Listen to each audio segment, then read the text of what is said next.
Então, irmãos, estamos iniciando nesta noite mais um encontro fraterno, como referíamos. Queríamos cumprimentar a todos, já antecipadamente agradecendo a presença, cumprimentar o Bock, a Vera, os vice-presidentes da nossa casa, e muito especialmente a nossa convidada, nossa irmã Josiane Vaz, psicóloga Josiane Vaz, que vai abordar o tema Por que evangelizar bebês e crianças na primeira infância.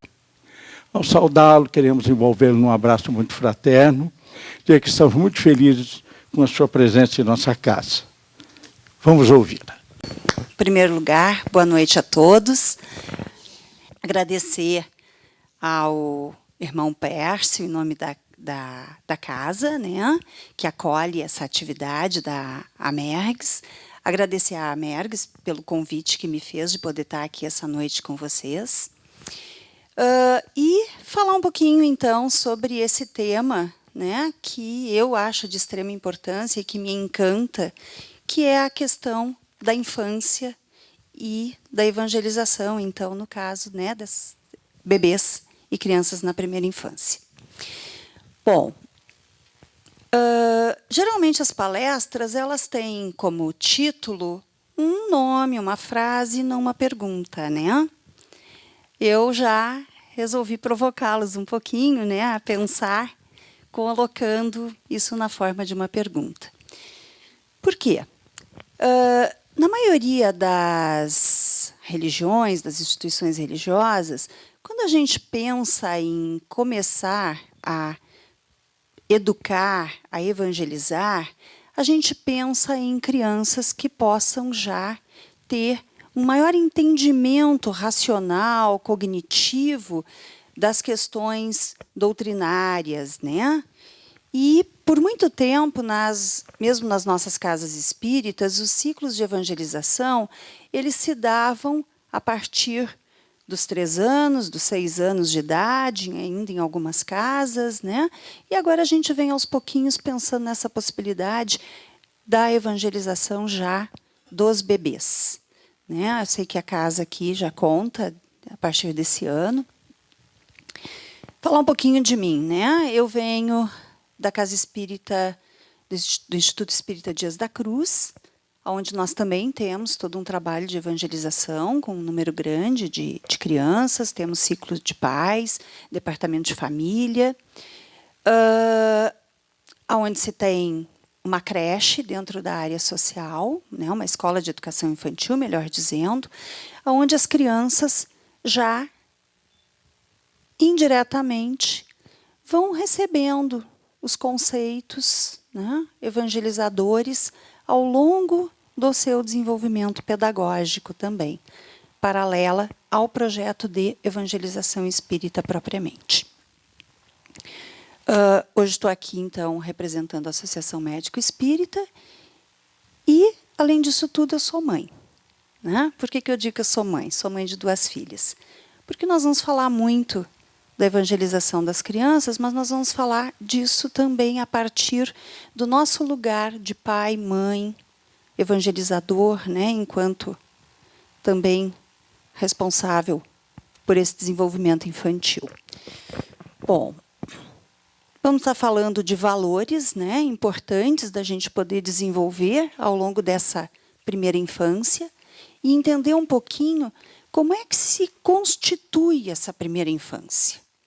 E por que ela é tão importante, tão rica para nós enquanto oportunidade de evangelização.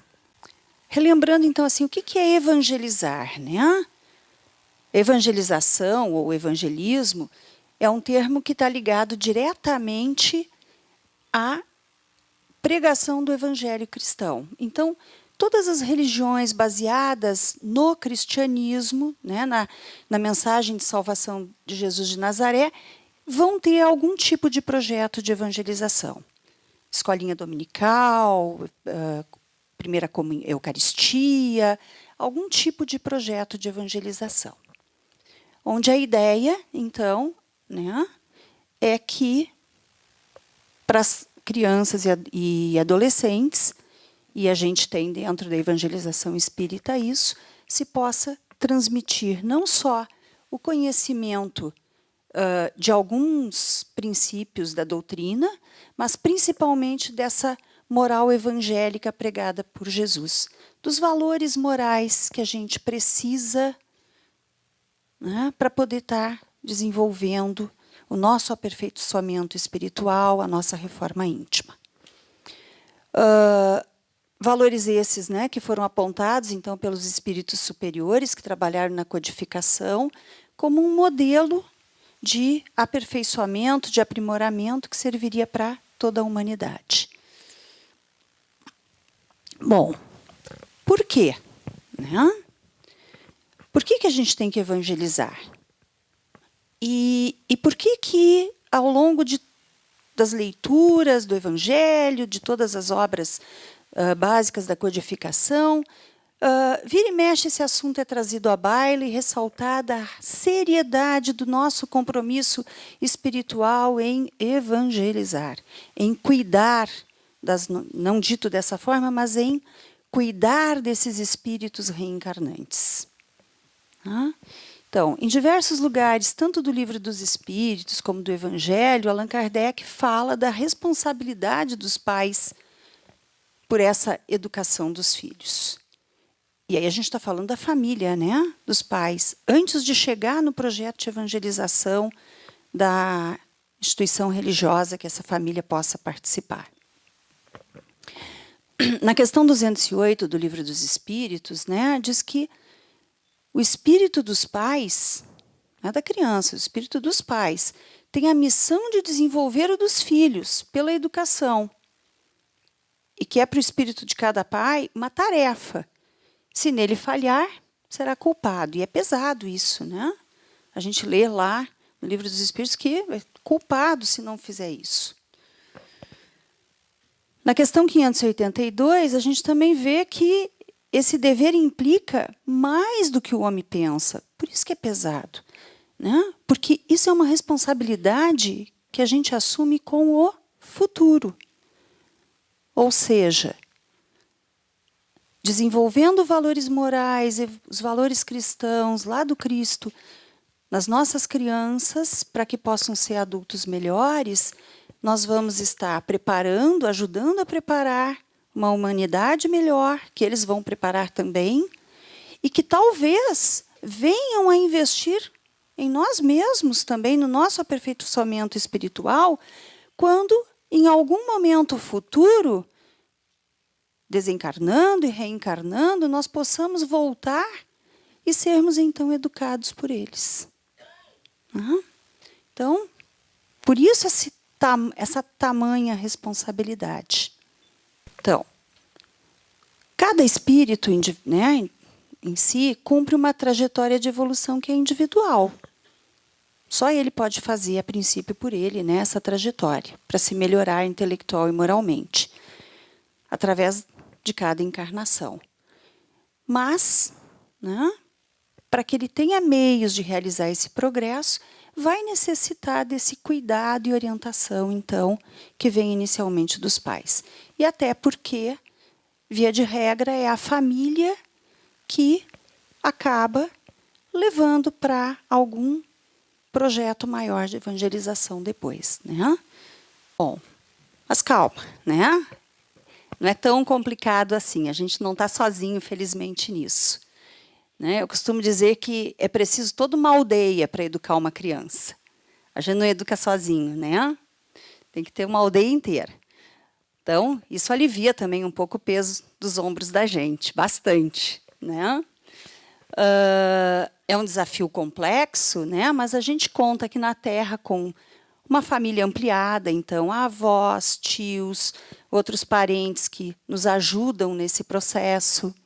Né? A gente conta com os professores, os evangelistas, com especialistas de muitas áreas que nos ajudam quando a gente percebe que a criança está com alguma dificuldade de desenvolvimento ou para nos dar orientações, né? Palestras, sugestões e com muita informação. Felizmente, hoje a gente tem a possibilidade de contar com muita informação que vem dos especialistas em livros, em revistas, na internet.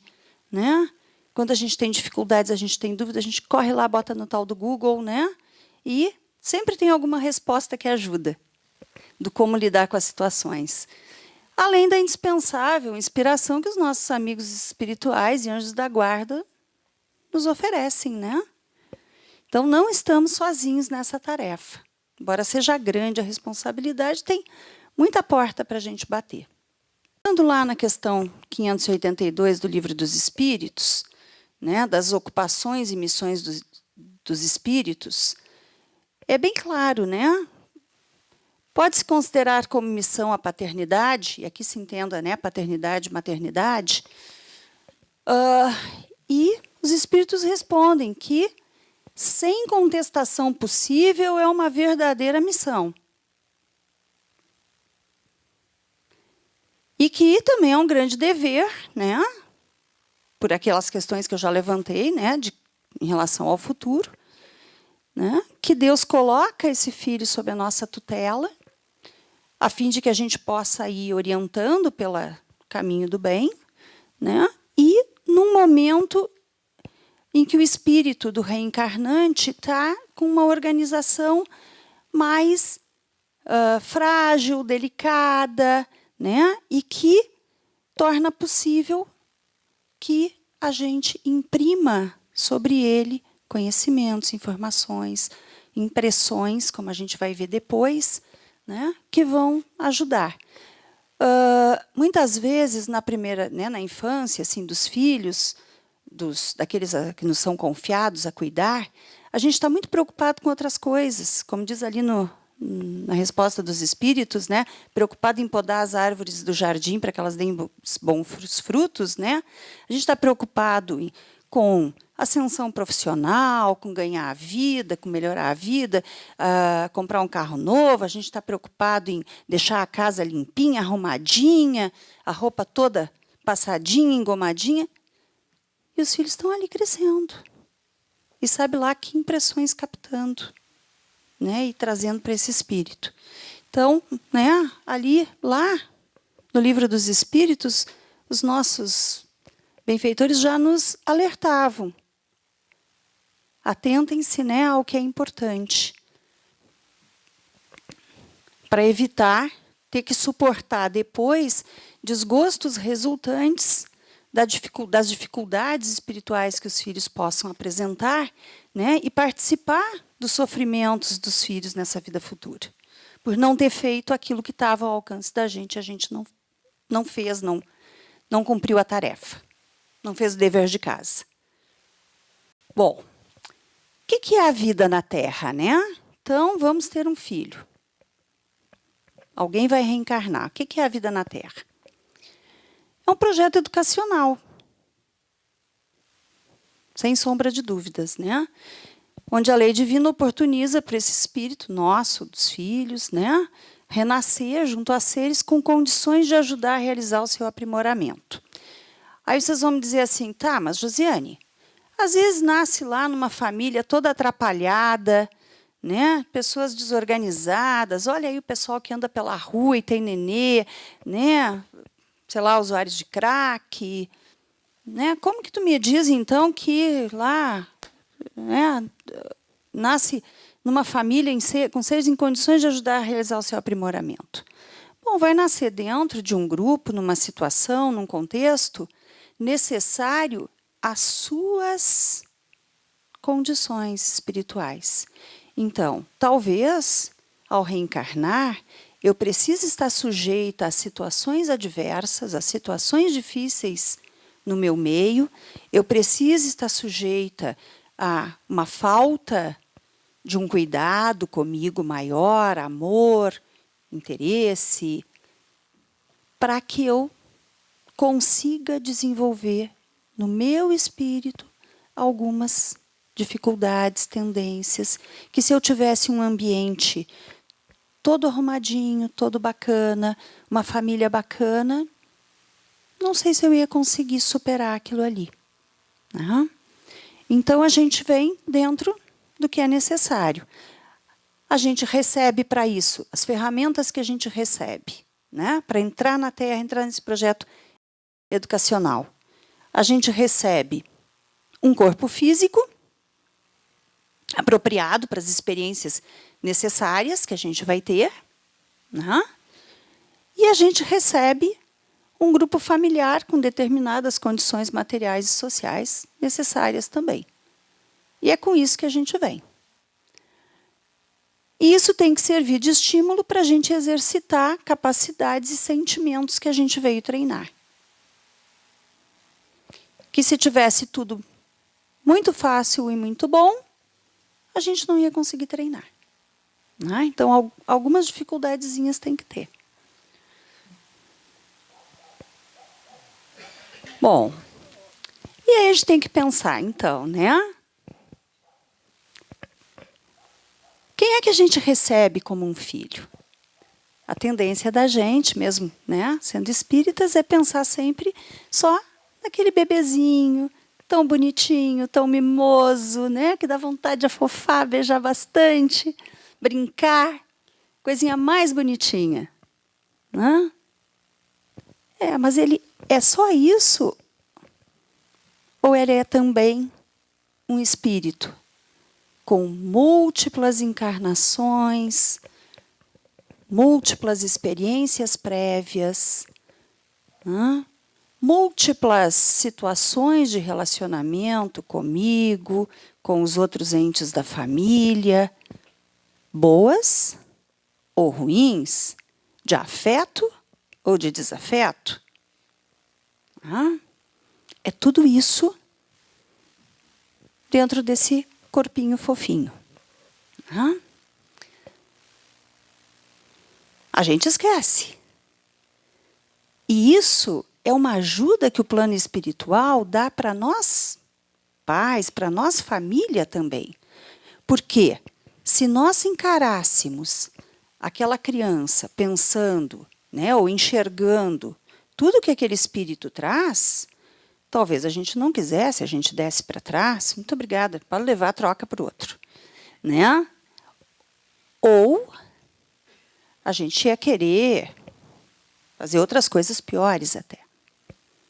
Então, a gente tem, né, essa bondade do plano espiritual de também esconder aquele espírito dentro daquela coisinha bonitinha para a gente poder amar, acarinhar, ter vontade de estar próximo, de desenvolver, de cuidar, e vendo tão indefeso, né, que não é capaz, num primeiro momento, de nada sozinho, que depende inteiramente da gente, a gente se dispor.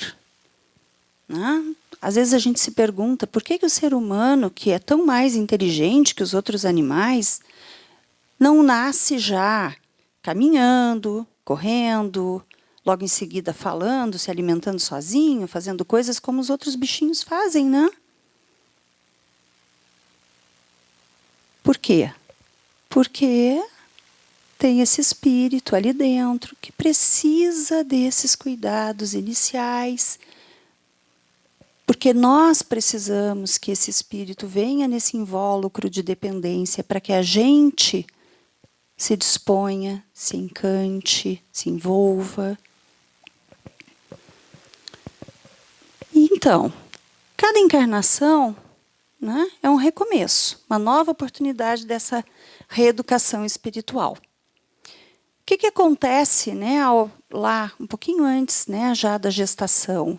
Esse espírito reencarnante, ele vai sendo colocado num processo de esquecimento das suas memórias passadas, né, das situações vivenciadas previamente, e durante a gestação ele fica lá com isso tudo adormecido.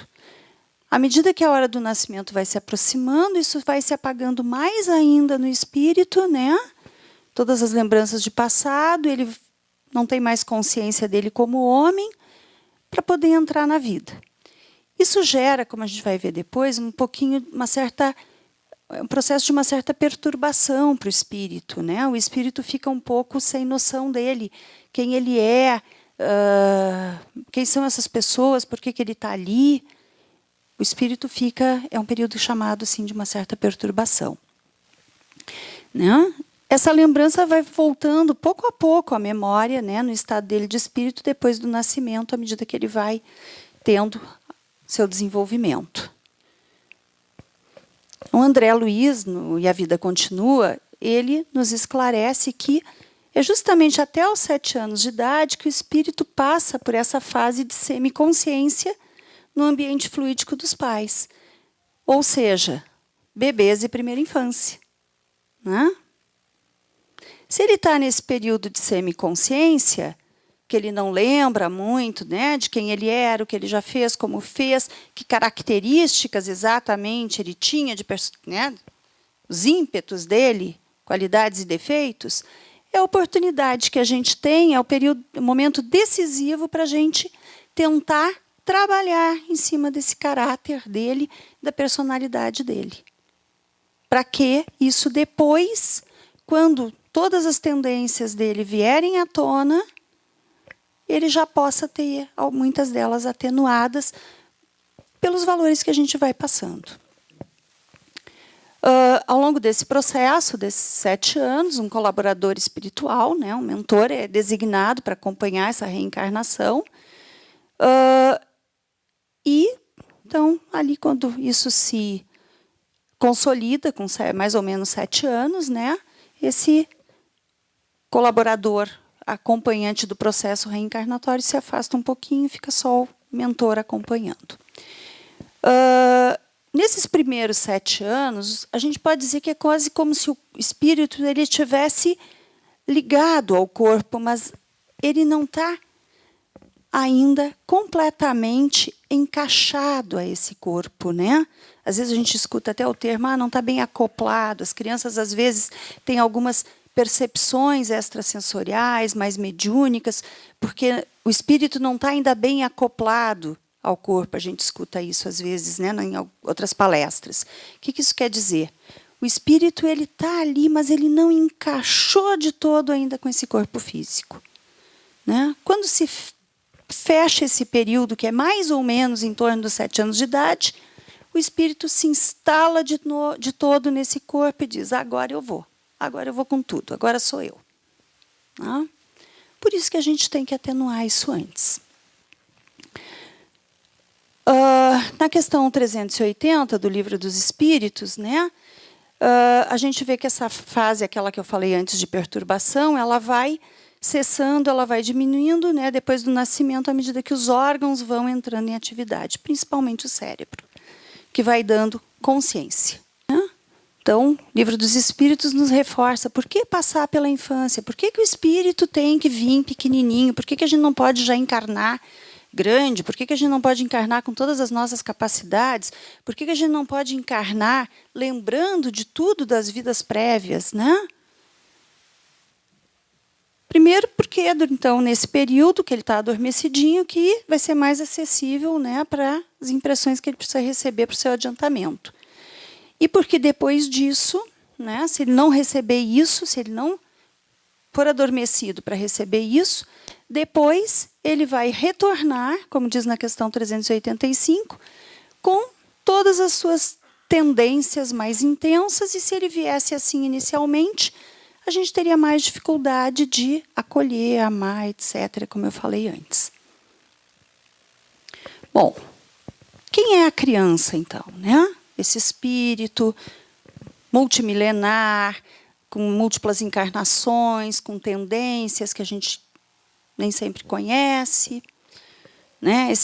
É um espírito encarnado, dotado de habilidades desenvolvidas ao longo dessas múltiplas existências, bem como de necessidades em fase de aperfeiçoamento. Né? Não são defeitos, são necessidades que ainda precisam ser aperfeiçoadas. Além das habilidades que a gente já tem. Né? De novo, aquela ideia de que, então, se mostrasse sem uma certa inconsciência a criança, né? Se ela viesse sabendo o que ela faz e por que está fazendo, a gente também seria muito rude com a criança. Né? A gente castigaria, a gente não toleraria, como a gente faz, às vezes, com os adultos, com os os companheiros, com amigos, com colegas, que têm determinadas atitudes, a gente não gosta, a gente diz, não quero mais nada contigo, não convivo mais contigo. Então, a criança vem com esse tom assim de, ai, coitadinha, ela não sabe o que faz, ela é pequenininha, para que a gente possa suportar, continuar com ela. Bom, então, quando a gente fala da criança e fala de desenvolvimento e aperfeiçoamento moral, a gente tem que fazer algumas diferenciações entre o que a gente entende como crescimento e desenvolvimento, né? A gente falou até aos 7 anos, mais ou menos, então a criança, né, está crescendo. Vamos diferenciar isso. Crescimento, propriamente, chegar aos 7 anos, não quer dizer muita coisa só, por si, né? Porque isso é a idade cronológica. O aumento do corpo físico, seja em altura, seja em peso, né? A idade, isso não diz muito para a gente de como é que essa criança é, como é que ela está funcionando. A gente tem que pensar em desenvolvimento, né? O desenvolvimento ele inclui o próprio crescimento, o estágio de maturação, o que já se desenvolveu ou não se desenvolveu nessa criança. Essa criança pode ter 7 anos, mas não caminhar. Pode ter 7 anos, mas não falar. Né? Então, a gente tem que pensar como é que está a maturação dela, a capacidade dela de aprendizagem e o funcionamento psíquico e social dela, como é que está se dando. Né? E é disso que a gente vai falar um pouquinho agora. Quando a gente fala desse desenvolvimento humano, é claro que a gente está falando de alguma coisa que é muito complexa, que envolve muitos fatores. E não fatores isolados, são fatores interrelacionados, que interferem um no desenvolvimento do outro, né? Que tem que acontecer mais ou menos de forma simultânea e parelha para que o indivíduo possa ter um desenvolvimento integral. E isso somos nós, como pais, como cuidadores, que temos que dar conta. Né? A gente fala mais pais, pai, mãe, mas assim, vamos entender cuidadores, né? Mesmo quando eu falar pai e mãe, entender cuidadores, assim, porque às vezes é a avó que cria, é o avô, é um tio, padrinhos, às vezes até o vizinho que fica com as crianças, né?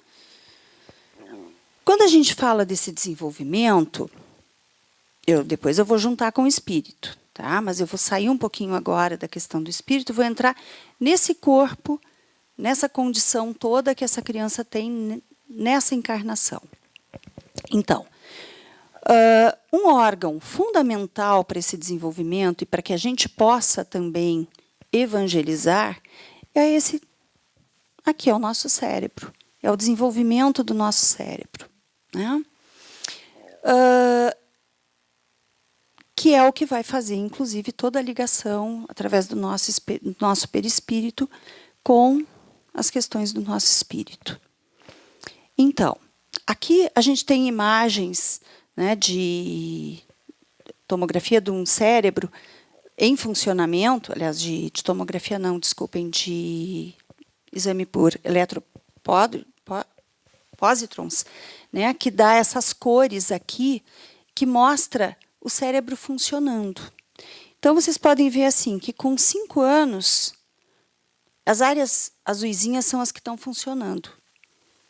O resto está todo ali. A gente nasce com o cérebro todo montadinho, mas ele não entra em funcionamento todo logo que a gente nasce. Por isso que a gente não nasce caminhando, falando, lendo, escrevendo, né? Fazendo todas as coisas.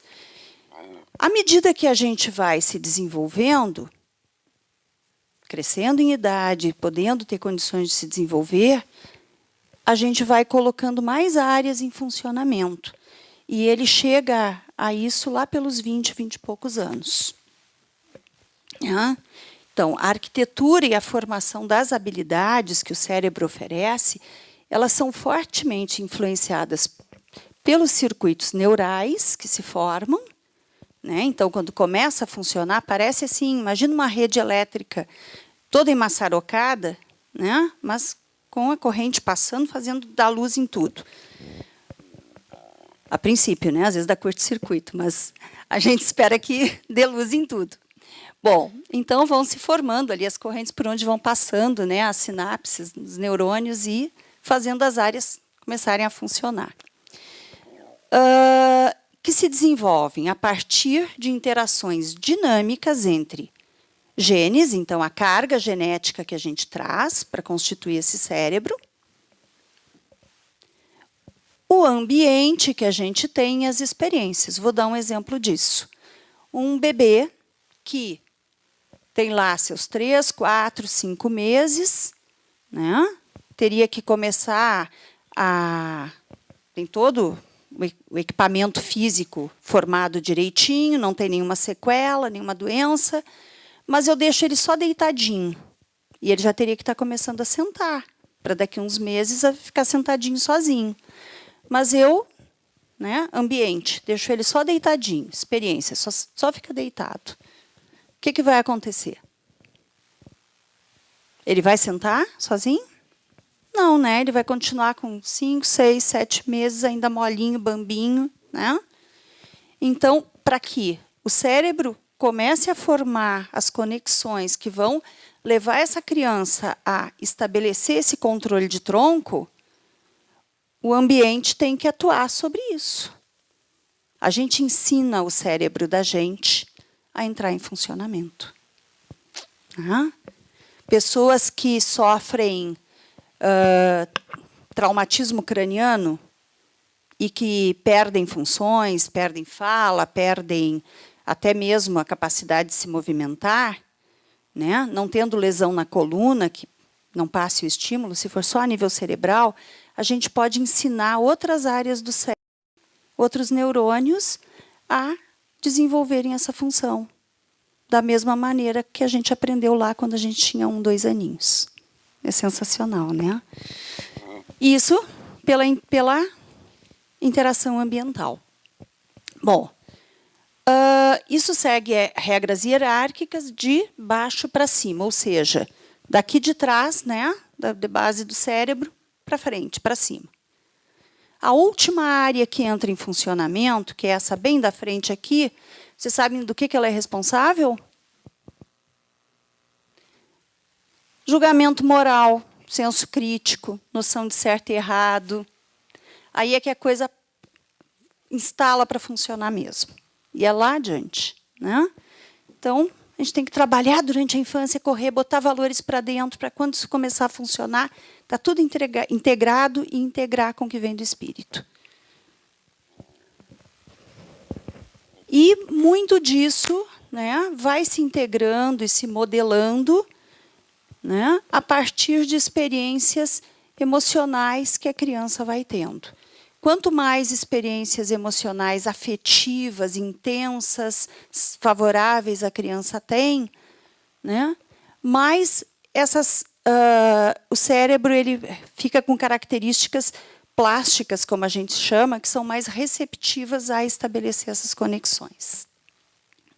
Até por isso que o afeto para a criança durante a primeira infância é tão importante para esse espírito, né?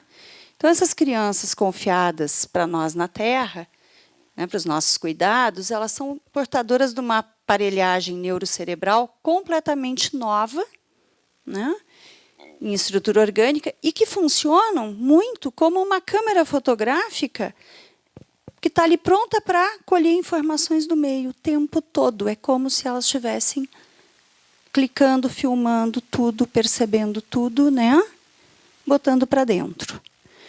Ou seja, né, as crianças imitam o que elas veem fora. Então, isto significa que desde que o bebezinho nasce lá, nós já estamos evangelizando com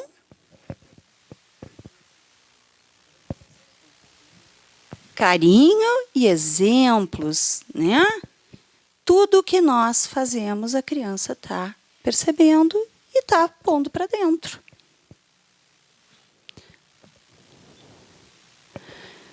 Vamos falar um pouquinho, então, da construção dessa personalidade. Ou seja, a criança, né, o espírito reencarnante, tem determinadas características morais de evolução dele. que estão ali paradinhas. Ele ganha um corpo físico novo para esta encarnação. E nessa conexão entre o espírito e este corpo, e as ações, e como ele vai funcionar, ele vai moldar nesta encarnação uma personalidade que vai usar características daquele espírito e o que ele vai receber nessa encarnação. Então, essa coisa que a gente chama de mente, de psique, de aparelho psicológico, né? Ele está, na verdade, não está nem bem no corpo físico, nem no espírito. Ele está aqui dentro, no nosso perispírito, que faz essa vinculação, essa ligação, né? Por isso que os cientistas procuram tanto onde é que está o psiquismo, a psique, a alma, né? Está na alma, está no espírito, está aqui no cérebro, não conseguem identificar muito claramente, está no perispírito, e vai fazer essa vinculação aí, né? Vai juntar o que veio do espírito com o que vai receber, esse corpo físico vai receber de impressões, esse cérebro nessa vida. E com isso a gente vai formar, então, a nossa casinha psíquica, né? Como é que a gente diz assim, quando alguém está meio atrapalhado, não está batendo muito bem das ideias? Fora da casinha, né? Quando a gente sai fora da casinha da gente, esquece a casinha da gente, sai enlouquecido por aí, né? Então, como é que a gente forma a casinha mental da gente? Que é justamente, é por isso que eu vou trazer isso agora, por acaso, né? Quem sabe? É justamente ao longo dessa primeira infância. Então, vocês veem que lá os espíritos superiores já nos orientavam sobre isso. Eles não tinham ainda condições de falar mais, porque a gente não ia ter condições de entender. Mas depois eles mandaram, né, representantes que nos pudessem orientar sobre isso. Mandaram psicólogos, pedagogos que desenvolveram teorias e tudo mostrando isso para a gente, como é que isso se forma, para a gente entender por que tem que ser nesse período inicial. Bom, então, a casinha mental da gente, a gente vai construir com o material que a gente tem. O material que veio do espírito e o material dessa família que a gente recebeu. Ou seja, se eu receber tijolos, cimento, pá, eu vou construir um tipo de casa. Se eu receber prego, martelo, madeira, eu vou construir outro tipo. Se eu receber taquara, barro, vai ter outro tipo de casa, né? Isso vai fazer as diferenças das nossas personalidades. A teoria freudiana diz que, na nossa casa mental, né, nós construímos 3 peças. É uma casa que tem 3 peças dentro. Uma que se chama id, que funciona nessa base do eu quero isso agora. Uma que se chama ego, que diz que eu preciso fazer preciso de um pouco de planejamento para conseguir as coisas, né, o que o id está querendo. E um superego que diz que não pode, que não está certo. Vamos explicar isso agora, aos pouquinhos. Essas peças, né? Então, o id, né, tem todos os nossos processos primários, é o reservatório de todos os nossos instintos. O que são os instintos? Né? Aquelas coisas que nos mantêm vivos. Fome, sono, necessidade de descanso, necessidade de proteção da temperatura, né? Essas coisas mais básicas de vida. Necessidade de eliminar restos do que se põe para dentro, né? Então, essas necessidades mais básicas. A fonte de toda a nossa energia psíquica está lá dentro, é o que nos move, está lá dentro, a bateriazinha. Mas ele funciona na base do princípio do prazer. Eu quero, eu quero, eu quero, e eu quero agora, e tem que ser como eu quero. E senão eu berro e eu grito. É assim que funciona. Bom, ele está diretamente relacionado, então, com a satisfação dessas necessidades. Inicialmente, só as necessidades primárias, lá como o bebê, que chora, berra quando tem fome, tem dor, né? E depois as necessidades secundárias, que são aquelas que a gente vai criando a partir do convívio das relações. Ah, eu estou com fome, mas eu quero chocolate. Eu não quero a comida, eu quero chocolate. Eu estou com fome de chocolate. Eu quero. Né? Ou eu só gosto disso, eu não gosto daquele jeito. Tu tem que fazer tal coisa para mim porque eu quero que tu faça. São necessidades secundárias. Ele só conhece essa coisa da gratificação instantânea. Sentir, quero e tem que ser para já. Então, ele é primitivo, ele é insistente, enquanto ele não consegue, ele não para, é impulsivo. Né? Ali dentro estão todas as nossas pulsões de vida, tudo que nos move para a vida, e as nossas pulsões de morte, de destruição. Seja a nossa própria ou do que tiver à nossa volta. E ele é totalmente inconsciente. Tudo que está lá dentro é inconsciente. São aquelas coisas que a gente faz e depois não sabe por que fez. E às vezes a gente até diz assim, só se for muito inconsciente. Sim, é inconsciente. A gente não sabe por que a gente faz. Bom, então nesse primeiro ano de vida, o nenê nasce, né?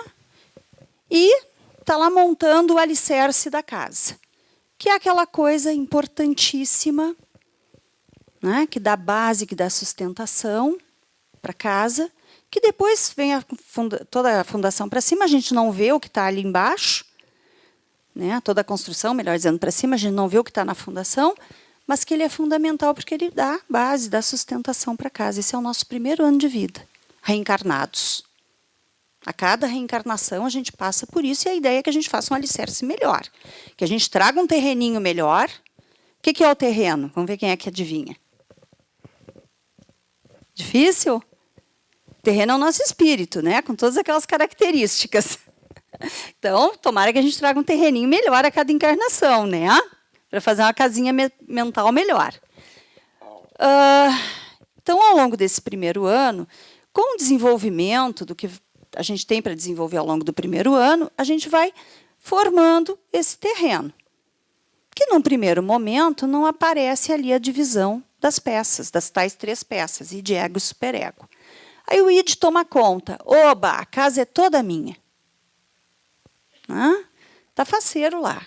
Que é o nenê nos primeiros meses, né? Sentiu fome, berra. Sentiu dor, chora. Sentiu incômodo, que quer dormir, incomoda. É o que ele quer. E a gente tem que correr para atender. Bom, mas com o desenvolvimento sensório-motor, ele vai começando a olhar, a pegar, a andar, ele vai começando a perceber como é que as coisas fora dele funcionam. Ele vai tendo aquelas áreas neurológicas, cerebrais se desenvolvendo, então ele já começa a desenvolver a capacidade de prestar atenção, ele começa a desenvolver memória, então ele já se dá conta que ele não precisa chorar tanto porque ele está com fome, porque não é tanta fome. E logo em seguida a mãe traz uma coisinha e alimenta. Ele lembra pela memória que quando ele escuta tal barulhinho é a mãe já preparando lá a comidinha para ele. Então, ele já vai conseguindo mediar melhor essas tendências tão impulsivas, tão intensas, né, que ele tem no primeiro ano. E esse ano, por isso que eu chamo de alicerce, é a base, é o começo da autoestima para que esse espírito que está reencarnando acredite que ele possa vir a ser, que ele tenha condições de se superar. Por isso é tão importante. Né? Isso, atividade cognitiva e afetiva se misturam. O cimento disso tudo é o afeto. É esse carinho, é esse cuidado que os cuidadores vão ter. Né? Tanto que o bebê ele pode não ter a noção do que a gente está dizendo para ele, com as palavras que a gente escolhe numa frase, mas dependendo do tom, ele nota se é uma coisa agradável ou não e reage a isso. Né? Bom, então aqui, por enquanto, a casinha está tomada pelo id, só tem uma peça. Né? Deixa eu voltar. Mas a gente vai, por essas intermediações aí neurológicas que vão se estabelecendo essas funções, a gente vai começando a formar a segunda peça, que é o ego e que vai ter que ser o nosso salão principal. Né? Onde a gente começa, então, a ter uma certa consciência de si próprio. Né? Então, tu chama o bebê pelo nome, ele já sabe que é ele. Opa, já tenho uma pequena consciência de mim. Né? Tu diz que ele é bonito, ele ri, ele sabe que aquilo é para ele, ele gosta. Né? E começa aí o id. Claro que isso aqui não é só no primeiro ano, né? Isso vai indo ao longo dessa infância, o ego se estabelecendo, né? Onde tem, pela razão, que o cérebro é uma função do cérebro, a razão, vai fazendo uma interface entre o mundo interno, lá, aquelas coisas do id, e a realidade que está fora. Né? Posso, não posso. Com essa utilização dos recursos cerebrais. Decide quando e como é que os instintos podem ou não ser satisfeitos, se tem que ser adiados, redirecionados. E aí a gente tem aqui, em vez do princípio do prazer, um princípio mais de realidade. Então, a criança começa a aceitar o que vem do adulto, dizendo se ele pode, se ele não pode, né? Fazendo essa intermediação.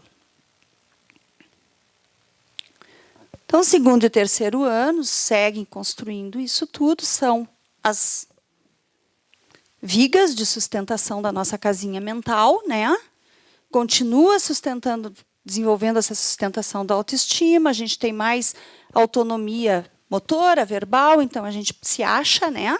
Agora eu já caminho como os adultos, já falo como os adultos, e aí eu começo a, pela minha impulsividade do meu id, que ainda quer tomar conta de tudo, eu começo a testar limites. Eu quero correr quando mandam que eu não posso, né? Eu quero saber o que e o porquê de tudo. Começo a me interessar por estar perto das outras crianças, mas também não me põe muito no lugar delas, não, né? Se elas não vão gostar que eu peguei o brinquedo delas, dane-se elas, eu quero. Né? E começo a compreender ordens já com mais de uma ação. Então, a gente pode ir entrando com valores morais, do que pode, o que não pode, o que é legal, o que não é. Por que não é legal? A criança já consegue começar a entender um pouquinho disso. Quarto e quinto anos, a gente bota a parede na nossa casinha mental e o telhado. Então, a gente refina algumas funções intelectuais, a gente está bem melhor em motricidade, a gente desenvolve a motricidade fina, a gente começa a desenhar, escrever, né? A gente ainda tem uma vida de fantasia muito grande para tentar entender as coisas da vida. Já começa a se relacionar melhor, mas a gente ainda oscila entre independência, deixa que eu faço, e querer colinho. Né? E a gente já começa a tentar compreender as coisas por tentativa e erro, mas visando entender a causa e o efeito. E aí a gente pode já trabalhar com a criança os valores morais do o que ela causa quando ela tem determinadas atitudes, né? Ou quando outros fazem tais coisas, causam tais sentimentos nela, então, se ela fizer isso também, ela também vai fazer. Né? Se tu bater quando o teu amiguinho te bateu, tu te magoou com ele. Então, se tu bater, tu também vai magoar. A criança começa a poder entender isso. Sexto e sétimo anos, a gente termina de fechar a casa. Porque depois, na adolescência, a gente só faz os acabamentos. A gente pinta, bota fechadura, azulejinho, só para embelezar. Mas a casa, a estrutura mesmo é nessa primeira infância, a nossa casinha mental. Né? Então, aqui a gente tem já um desenvolvimento social maior, então a gente vai para a escola, já começam a aparecer claramente características do espírito em termos de iniciativa e em termos de liderança. Aqueles espíritos mais controladores, mais possessivos, né, ou com mais habilidades para lidar com os grupos e aí ter uma liderança mais positiva. Diminui a fantasia interior, né? Começa a aceitar melhor as regras, a gente vê nas brincadeiras, isso de uma forma bem clara. E aí se estabelece a consolidação do tal do superego. Lá tudo que a família foi pondo para dentro ao longo desses anos todos, em termos de conceitos morais, tudo que a gente evangelizou, seja por falas, seja pelo exemplo, e o exemplo é fundamental, lembrem que o cérebro é aquela câmerazinha filmando tudo, né? Se estabelece e forma uma peça separada do ego. E aí a nossa casinha mental está montada lá com id, ego e superego. As 3 peças. Né? A maior é o ego. Deveria ser, pelo menos. Às vezes o id toma conta, às vezes o superego quer tomar conta, mas deveria ser o ego. Né? O superego ele tem algumas coisas que são inconscientes, que a gente não lembra de onde a gente tirou, mas a gente tem determinadas noções morais. Né? Algumas que vêm do próprio espírito, dessas encarnações anteriores, outras que estão mais conscientes, que a gente sabe que a gente aprendeu com pai e mãe determinados valores. Né? Vem dessas primeiras experiências que a gente teve e vai formando esse conjunto, então, de ordens e crenças, de certo e errado, de valor moral, que a gente vai estabelecendo dentro da gente. É como se fosse aquele grilo falante, né, que a gente tem dentro da gente, assim, Josiane, não faz, tu sabe que tu vai fazer bobagem, para, ou não, nem pensar, isso está errado. Tá? Que segura o nosso id. Bom, esses, né, estágios assim, de desenvolvimento moral, então a gente sabe que a criança até os 7 anos, né, seria um estágio pré-convencional, em que ela obedece, está tudo entrando ali, mas ela obedece para obter recompensa ou para evitar punição, porque não se estabeleceu isso ainda lá, né, não consolidou dentro dela. Mas a gente tem que ir colocando, mesmo que seja nesse nível, a gente tem que ir passando para a criança.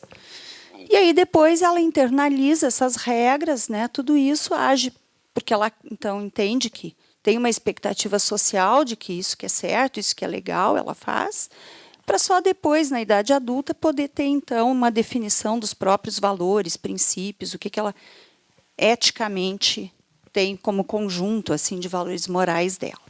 Né? E que às vezes a gente ainda dá uma reformada na vida adulta, né? E que a gente precisa, né?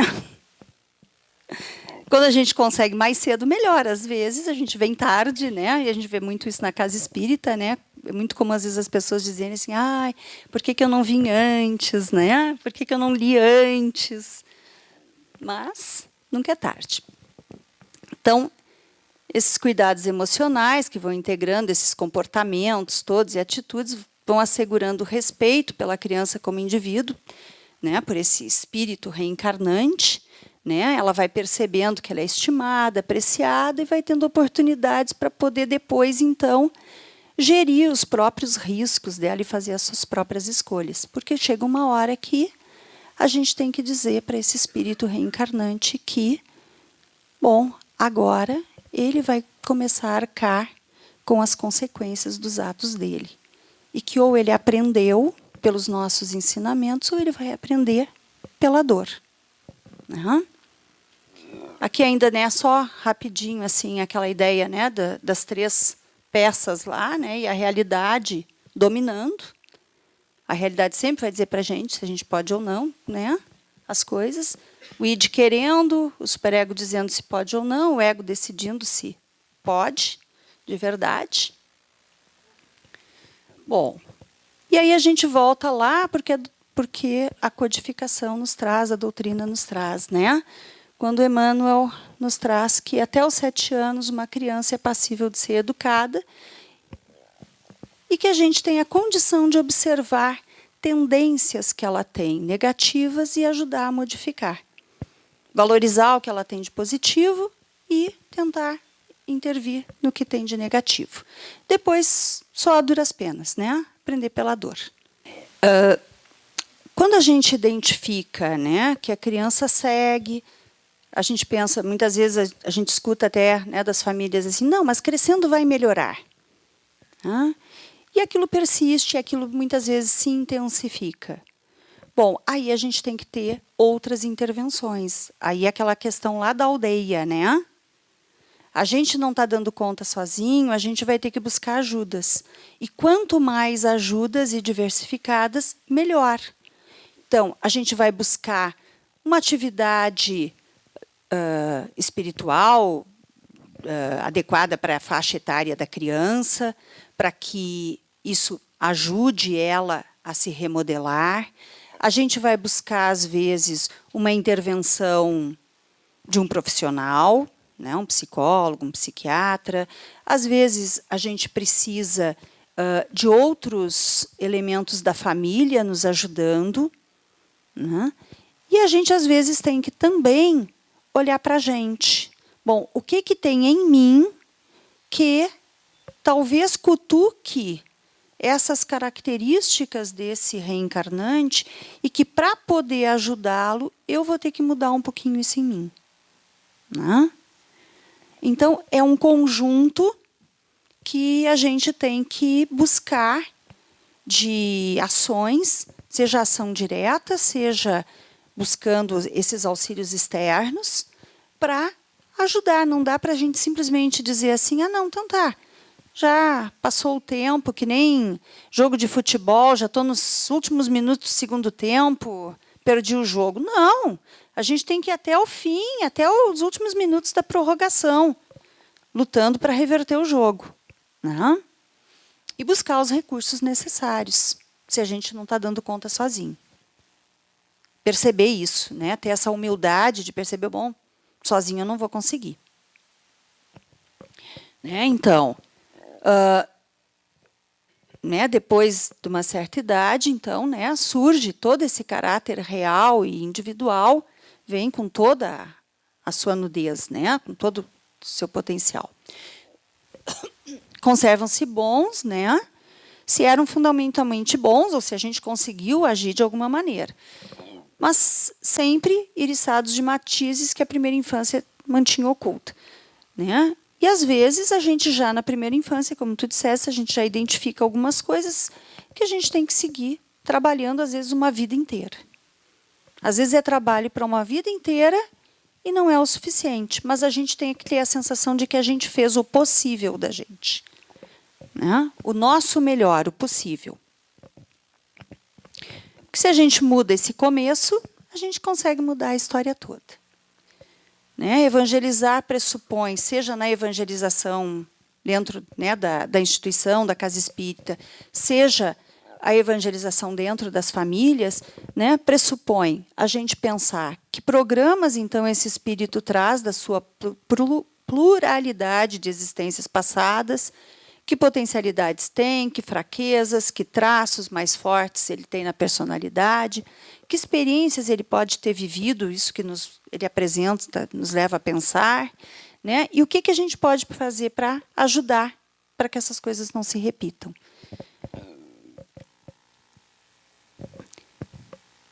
A evangelização, ela permite não só aprender a fazer desde cedo isso para o reencarnante, mas também nos dá a oportunidade de nós nos melhorarmos. Né? E isso é uma coisa que a gente não se dá conta muitas vezes, que os filhos nos dão, as crianças nos dão a oportunidade da gente enxergar dificuldades na gente e nós nos melhorarmos. São aquelas coisas que a gente diz assim, pois é, eu dizia muito palavrão, mas agora eu vou ter que parar de dizer palavrão, porque o fulaninho já está começando a falar as coisas que eu falo, então vou ter que mudar meu vocabulário. Bom, eu me melhorei graças ao meu filho, que maravilha, né? Então, é uma grande oportunidade que a gente também tem de nos melhorarmos, além da responsabilidade. Nossa reforma moral, né? Nossa reforma íntima. Não vamos nunca nos esquecer do material de construção, o que a gente está dando, né? Se der amor, melhor, né? Então, nossa função, poder esmerilhar estas, corrigir desafeições, ampliar os afetos, cultivar entendimentos, pacificar rancores, testemunhar dedicações e devotamentos. Né? Se a gente fizer isso, já está... Não é nem de bom tamanho, é de um tamanho enorme, né? Enorme. Né? Então, a nossa casa é a primeira escola que a gente frequenta, né? O lar. Né? É o melhor modelo de célula social e é o que a gente vai repetir. As relações que a gente tem ali é o que a gente vai repetir nos outros grupos sociais que a gente vai se envolver. Né? É um ponto de encontro cósmico, né, para que as almas ali dentro possam se desenvolver, né? A escolha das religiões, geralmente, ela é estabelecida um pouco antes de nascer, né? Os espíritos são encaminhados para as famílias de acordo com crenças semelhantes, para que não hajam choques maiores, mesmo que depois, né, haja alguma alteração, alguma mudança por escolha individual daquela criança, daquele filho, mas, a princípio, vai ser dentro, né, geralmente, dos mesmos valores. E a gente não esquecer que a gente tem, assim, alguns elementos aqui de muita ajuda, né? Um deles é o Evangelho no Lar, que quando a gente começa isso muito cedo e insere a criança, mesmo que ela não participe, mas ela está ali em roda, ela está brincando, mas ela está ouvindo, né? Deixar o Evangelho para que ela pegue, para que ela manuseie, quando ela começar a ler, poder ler, ou antes a gente lê um trechinho para ela. Né, a parceria com os evangelizadores e não aquela coisa de botei meu filho na evangelização, eu largo lá correndo e já largo na escada antes, assim, né, que é para que a tia lá da evangelização não queira me pegar, não queira me puxar para dentro. Não, eu tenho que ir, eu tenho que participar, eu tenho que saber o que está sendo trabalhado para eu reproduzir em casa, eu tenho que participar do ciclo de paz, né, buscar essas ajudas também para mim. E saber que, né, tá lá a perguntinha sempre, ecoando nos ouvidinhos da gente. Para terminar, eu vou pedir a ajuda do Giovanni, que vai passar uma vinhetinha de um filmezinho para a gente. Respeitar, meu amigo, eu vou respeitar. Não pode bater, não pode morder, não pode beliscar. Tem que fazer carinho, tem que dar um beijinho, tem que ajudar. Vamos, gente! Meu amigo, eu vou respeitar. Meu amigo, eu vou respeitar. Pode bater, não pode morder. Vamos! Não pode. Tem que fazer. Tem que dar um. Tem que ajudar. Ei! Uhul! Uhul! Uhul! Eu confesso para vocês que quando eu vi isso a primeira vez, eu me emocionei muito e eu me peguei do meio para o finzinho, batendo os pés junto. Eu entrei para dentro do filme, né? E aquilo ali é um exemplo muito simples, muito singelo, do como é fácil a gente trabalhar esses valores com as crianças desde muito, muito, muito cedo. Quero agradecer muito a vocês que, nessa noite fria de sábado, vieram aqui compartilhar esse momento com a gente, né? Em meu nome, em nome da Mergs, em nome da casa aqui de Chico Xavier. E espero que possa ter contribuído um pouquinho, né? Vou levar um pouquinho disso tudo para mim também. Mais uma vez, muito obrigada.